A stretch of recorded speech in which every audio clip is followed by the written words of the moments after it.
J'avais envie de refaire l'amour avec lui ici. Il m'a regardé faire avec son petit visage inexpressif. Je devais attendre que tout le monde soit réveillé pour me lever. Tout à fait ce qu'on recherchait. 16 mai 2013. Chloé. Elle avait fini par avaler plusieurs boîtes de somnifères et d'anxiolytiques. Il fallait que je commence à construire cette machine à remonter le temps le plus vite possible. Il voulait qu'elle survive. J'en veux à Emma, évidemment. La seconde candidate, la rivale, Gabriel a haussé le ton. Sans jamais le trahir. Car il n'a pas cessé de téléphoner et de venir tambouriner à la porte de chez nous. Gabriel avait su tout cela sans que le moindre mot soit prononcé, sans que la moindre dispute n'éclate. Il a passé sa rage sur ma mère. Tout ce qui sera dit dans le groupe restera au sein du groupe. Je l'observais quelques instants sans me faire voir. Qu'on passait par le champ sans se faire voir du fermier, le principal, c'est que cela représente quelque chose pour moi. était vécu comme une libération. Ce soir-là, brandissant une photo de leur petit compagnon à quatre pattes, Je sens qu'il s'est ouvert. Elle a été jusqu'à changer de banque pour faire ma connaissance. Vous vous rendez compte? Enlève son jean et son caleçon. Et laisse le soleil réchauffer mon visage. la végétation me permettait d'observer sans être vue. Avec les mariés au centre, bien évidemment.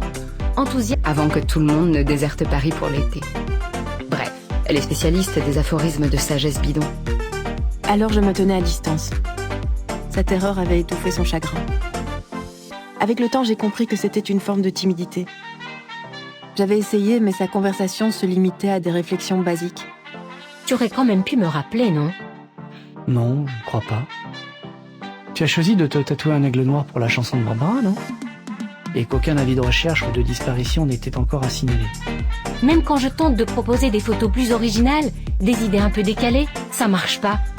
Une photo de l'écrivain en noir et blanc avec son nom en rose bonbon. Il était bien souvent obligé d'écouter, même si seulement d'une oreille, leurs conseils, leurs questions, leurs critiques sur l'émission. J'ai pensé à un mélanome malin. Je voulais pas d'une séductrice sans cœur. L'objectif, Et parce que ma créature hideuse avait une gueule à démolir. Je trouvais qu'elle ressemblait à une vieille brosse à dents.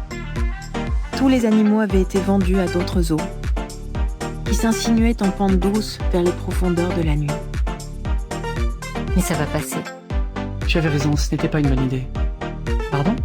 Je suis donc entrée dans l'agence et me suis dirigée vers le réceptionniste boutonneux qui triait des chéquiers. Lacérant mon dos de ses pattes griffues. Et je me suis assise. Peut-être inventer qu'elle est bénévole à la SPA, ou autre. Quand je m'amusais à grimper aux arbres, Avant de déchiffrer le sens des mots, j'ai compris tout de suite que cette dilatation était de nature à me détourner de